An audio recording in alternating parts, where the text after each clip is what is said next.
South ఇండియాలోనే biggest sorry store మన Varahi silks మన విజయవాడ ఎంజీ రోడ్ లో ప్రారంభం.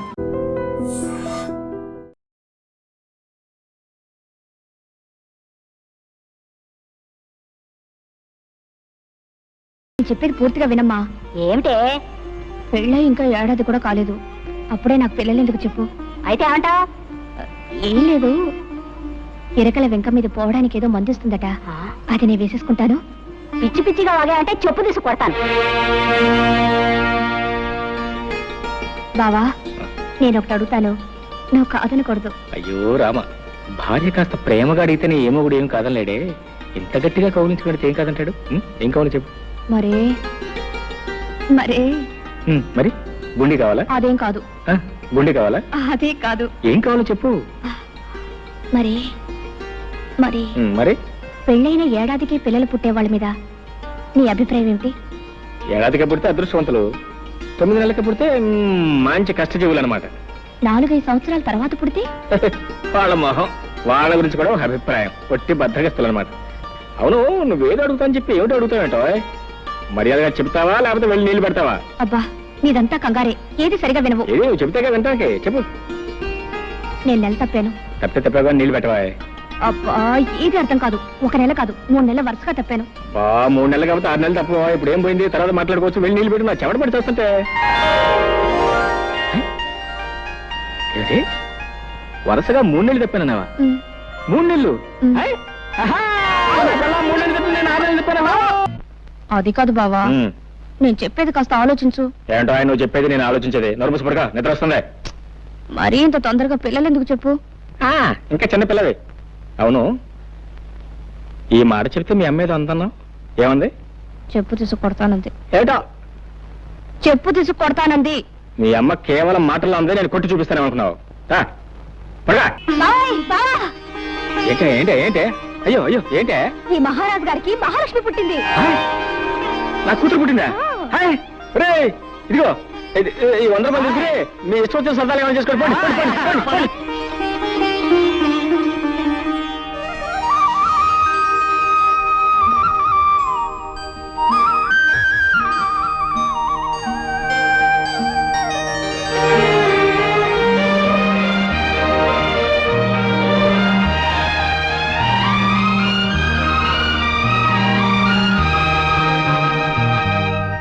ముద్దు పెట్టుకోవడానికే బిడ్డలా?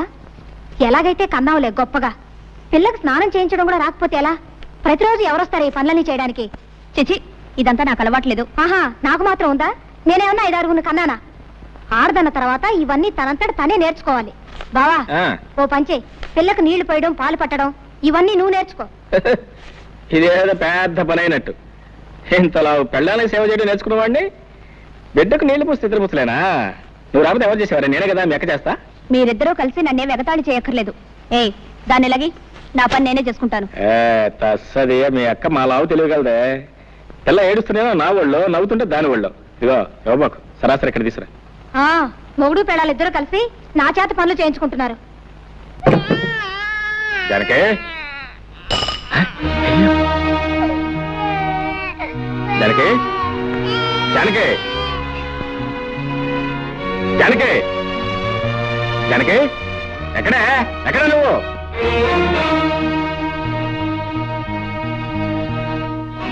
ఎక్కడికి వెళ్ళావు? తాతయ్య గారింటికి వెళ్ళాను. ఈ శనిగ్రహం అప్పుడే లేచిపోయిందా? ఎవరు శనిగ్రహం? ఎవరు శనిగ్రహం? పసిబిడ్డను ఇంట్లో ఒంటరిగా వదిలిపెట్టి పెత్తనాలకు వెళ్ళిన చాలక ఇంకా శనిగ్రహం అంటున్నావా? శనిగ్రహం అని నేను వెళ్ళేటప్పటికి నిద్రపోతుంది. అవును, నువ్వు వెళ్ళేటప్పుడు నిద్రపోతుందని నువ్వు ఇంటికి వచ్చేవరకు నిద్రపోతూనే ఉంటుంది అనుకున్నావా? నేను రావటం కొంచెం ఆలస్యం ఏమైతే తెలుసా? ఉయ్యాలంచి కింద పడేది. ఉయ్యాల్లోంచి కాకపోతే మేడ నుంచి పడ్డానికి మనకి మేడలు లేవుగా. తప్పు చేసిన కాకుండా ఏమిటా పెడసరపు సమాధానం? తాతయ్య కొంట్లో బాలేదు, అవన్నీ సర్దుకొని వచ్చేసరికి ఆలస్యమైంది. తాతయ్య తాతయ్య మాట్లాడితే తాతయ్య ఒకటి దొరికాడు. ఇదిగో, నీ తాతయ్య చాలా డబ్బున్నాడు. నువ్వు వెళ్ళినా వెళ్ళకపోయినా ఆయన చూసుకోవడానికి 10 మంది నౌకర్లు ఉన్నారు. నువ్వు ఆయన గురించి ప్రత్యేకంగా తాపత్రపడాల్సిన అవసరం లేదు. ఇదిగో చెప్తున్నాను, నువ్వు మళ్ళీ ఆ ఇంట్లో అడుగు పెట్టడానికి వీల్లేదు. ఎందుకు వీల్లేదు? వీల్లేదంతే. వెళ్తే ఏం చేస్తావు? పళ్ళు రాలగొడతాను.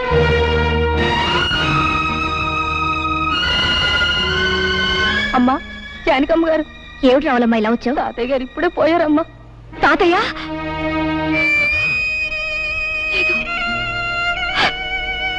లేదు, ఏంటి తాతయ్య గారు పోయారు? అవును బాబు. ఎప్పుడు? ఇప్పుడే. సరే నువ్వు వెళ్ళి మేము వస్తాం. చూసేద్దాం పదా. ఎందుకు? బ్రతికిన మనిషిని చూడడానికి వెళ్తే పళ్ళు రాలగొడతానన్నావుగా, ఇప్పుడు ఆ శవాన్ని ఆఖరి చూపులు చూడడానికి వెళ్ళాలా? నీ మనసు ఇప్పుడు శాంతించిందా? నేను రాను, నువ్వు వెళ్ళు. నీ కూతురు కాపురం ముచ్చట్లు విన్నావా? ఏమిటండి? అల్లుడి మంచితనం చూసుకుని ఇష్టం వచ్చినట్టు పిచ్చి పిచ్చి వేషాలు వేస్తుందట. ఎవరు చెప్పారు మీకు? మన సంగతులు ఊరందరికీ తెలిసేదాకా మందాక రావు. ఒకసారి వెళ్ళి మందలించిరా. చిచి, వెధవ బ్రతికైపోయింది. ఓ సుఖం లేదు, సంతోషం లేదు. ఈ శనిగ్రహం ఏడుపుతోను మాయగారి వంటతోనూ నా ప్రాణాలు పోతున్నాయి. ఏయ్ నోర్మై, నోర్మై, ఎందుకలా ఏడుస్తున్నావు? ఎందుకు ఏడుస్తున్నావు? నిన్ను కొట్టేనండి చూడు. చాలా సార్లేవా బాడాయ్, నోరులేని పసడానికి నీ బెదిరింపులు తెలుస్తాయా? నోరెందుకు లేదు? పెంకులు ఎగిరిపోయేలా ఏడవడానికి పెద్ద నోరేసుకుని మరీ పుట్టింది. శని శని శనిగ్రహం అని. నోర్మై, పసదాన్ని పట్టుకుని శని శని అంటావు, బుద్ధి లేదు నీకు? ఆడదన్న తర్వాత కాస్త ఓర్పు సహనం ఉండాలి, కానీ అవతల బారేస్తే ఎదుగుతారా? నేను నీలాగే చిరాకు పడి ఉంటే ఇంత దానివి అయ్యేదానివే. నేను దీనిలాగే ఏడ్చుంటే నీకు తెలిసేది. ఏడవలేదే పాపం, పాక పక్క నవ్వుతూ ఉండేదానివి. దీనికంటే ఎక్కువే గొడవ చేసేదానివి. సర్లే, దీనికి పాలు పెట్టి నిద్రపుచ్చుతాను, వంట నాకు వచ్చి తీసుకెళ్ళు. అమ్మయ్యా, రక్షించావు. అమ్మా, సాయంత్రం దాకా తీసుకురాకు. పీడ వదిలింది. జానకమ్మ గారు, వస్తున్నా. జానకమ్మ గారు. ఏమిటి రావుడు ఇలా వచ్చావు? చిన్నబాబు గారి గురించి మీతో చెబుదామని వచ్చానమ్మా. ఏమిటో చెప్పు. పెద్దబాబు గారు పోయిన కానించి చిన్నబాబు గారి పరిస్థితి ఏం బాగులేదమ్మా. 24 గంటలు తాగుతూ సరిగ్గా భోజనం కూడా చేయటం లేదమ్మా. మీరైనా వచ్చి కాస్త మందలించండి అమ్మా. నాకు తెలుసు జానకి, నువ్వు వస్తావని తెలుసు, నన్ను ఇలా అడుగుతావని తెలుసు. నేను తాగుడు మానేయాలి, పెళ్లి చేసుకోవాలి, అంతేగా? అవును. నిన్నొక ప్రశ్న అడుగుతాను, సమాధానం చెప్తావా? ఏమిటది? నువ్వు సుఖంగా సంతోషంగా కాపురం చేస్తున్నావా? నిజం చెప్పు. నాకు తెలుసు నువ్వు చెప్పలేవు. నిన్ను నువ్వు మోసం చేసుకుని అబద్ధం చెప్పలేవు. నీ కాపురం సుఖంగా లేదు. సందర్భం వచ్చింది కాబట్టి ఒక నిజం చెప్తాను. ఈ నిజం ఆ రోజే నేను నీకు చెప్పగలుగుంటే మన ఇద్దరి జీవితాలు వేరే విధంగా ఉండేవి. జానకి, నిన్ను నేను మనస్ఫూర్తిగా ప్రేమించాను. అంతేకాదు, ఈ రోజుకి ప్రేమిస్తూనే ఉన్నాను. చిన్నబాబు, ఏమిటిది? నువ్వు మాట్లాడేదేమిటో నీకు తెలుస్తుందా? నేను పెళ్ళైన దాన్ని, నాతో ఇలా మాట్లాడకూడదు. జానకి, నేను నిజం చెప్తున్నాను. నిజం చెప్పడానికి కూడా కొన్ని హద్దులుంటాయి. అవన్నీ ఆలోచించబట్టే నువ్వు నాకు దక్కకుండా పోయావు. ఆ పెళ్లి చేసుకుని నువ్వు సుఖపడింది లేదు. నువ్వు లేని నా జీవితానికి ఏ సుఖం లేదు. ఇక ఈ జీవితాలు ఇంతేనా? ఇంతే. ఇంతకన్నా చేసేదే ఉంది? ఉంది. దానికి మరో మార్గం ఉంది. చేస్తావా? ఏమిటిది? నాతో వచ్చేయి. ఎక్కడికైనా పోయి సుఖంగా బ్రతుకుదాం.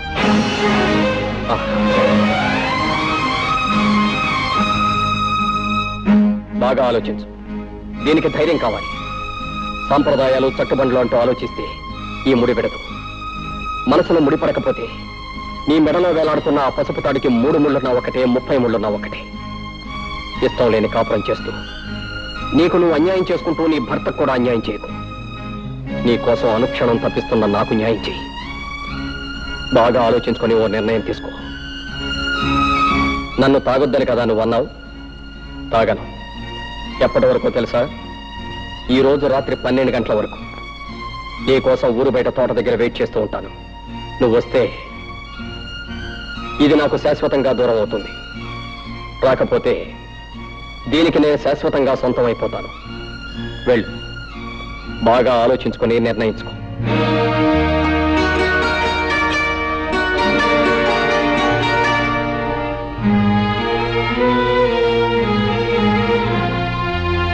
ఆవు జానకి, మురళి నీతో మాట్లాడినంత విన్నాను.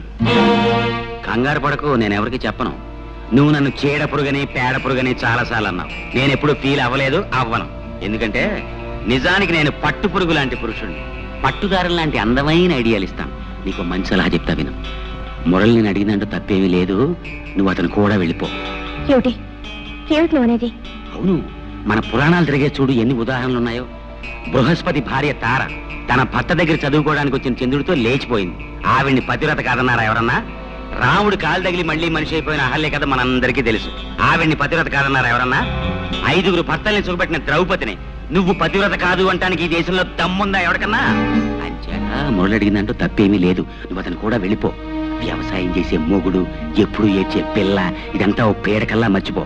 ఈ బంధాలన్నీ తెంచుకుని స్వేచ్ఛగా ఎగిరిపో.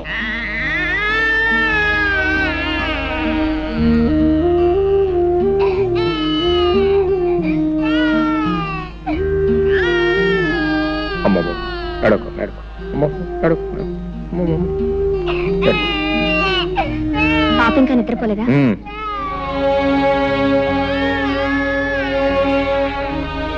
నువ్వు ఫోన్ చేసావా? నా భోజన సంగతి నీకెందుకు?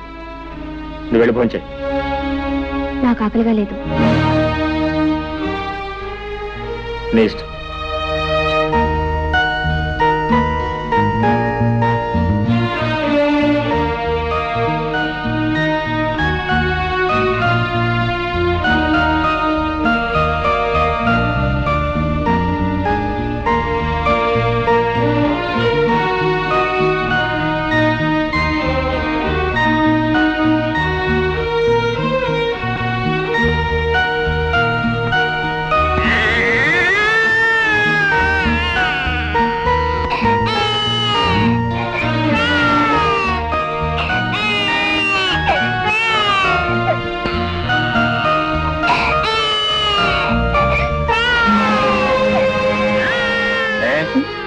బిడ్డ ఏడుస్తుంటే వినపట్లేదా, కనపట్లేదా?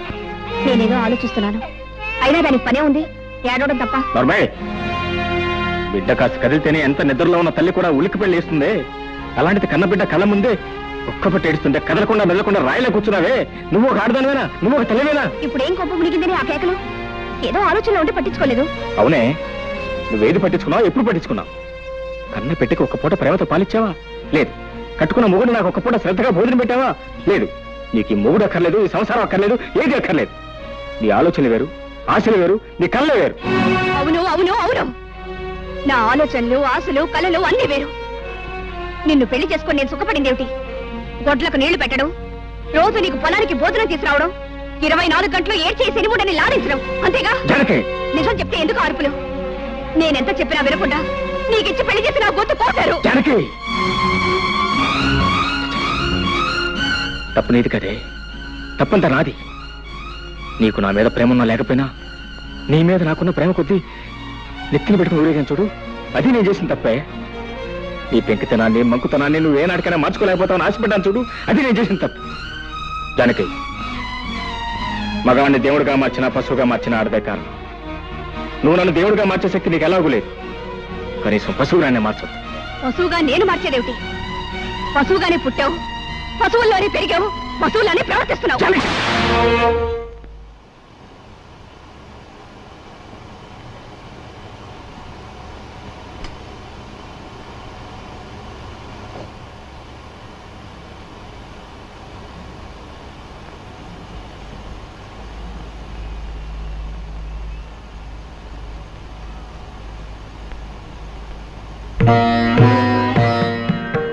మనసులో ముడిపడకపోయిన తర్వాత నీ మెళ్ళో వేలాడుతున్న పసుపు తాడుకు 3 ముళ్ళున్నా ఒకటే, 30 ముళ్ళున్నా ఒకటే. ఇష్టం లేని కాపురం చేస్తూ నీకు నువ్వు అన్యాయం చేసుకుంటూ నీ భర్తకు కూడా అన్యాయం చేయకు. నీ కోసం అనుక్షణం తప్పిస్తున్న నాకు న్యాయం చేయి. పురాణాలు తిరగేస్తూ బృహస్పతి భార్య తారేం చేసింది? భర్త దగ్గర చదువుకోవడానికి వచ్చిన చంద్రుడితో లేచిపోయింది. ఆవిడ్ని పతివ్రత కాదన్నారా ఎవరన్నా? వ్యవసాయం చేసే మొగుడు, ఎప్పుడు ఏడ్చే పిల్ల, ఇదంతా పేడకల్లా మర్చిపోయి అల్లంతో వెళ్ళిపోయింది. నీ కోసం ఊరు బయట గుడి దగ్గర వెయిట్ చేస్తూ ఉంటాను.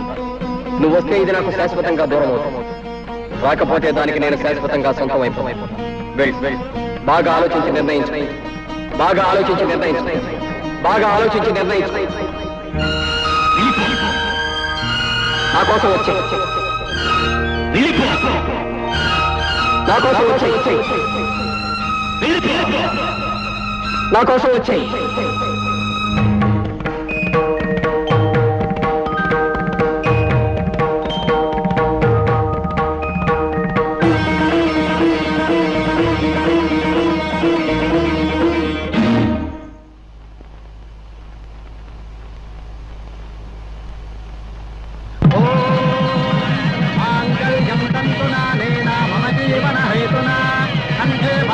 శుభగే త్వం దేవ శరదాం శతం సర్వమంగళ మాంగళ్యే శివే సర్వ सर्वार्थसाधके शरण्ये त्र्यम्बके देवे नारायणि नमोस्तुते ॐ वैश्वानराय विद्महे लालीलाय धीमहि तन्नो अग्निः प्रचोदयात् स्वस्ति श्रद्धां मेधां यशः प्रज्ञां विद्यां बुद्धिं श्रियं बलम् आयुष्यं तेजारोग्यम्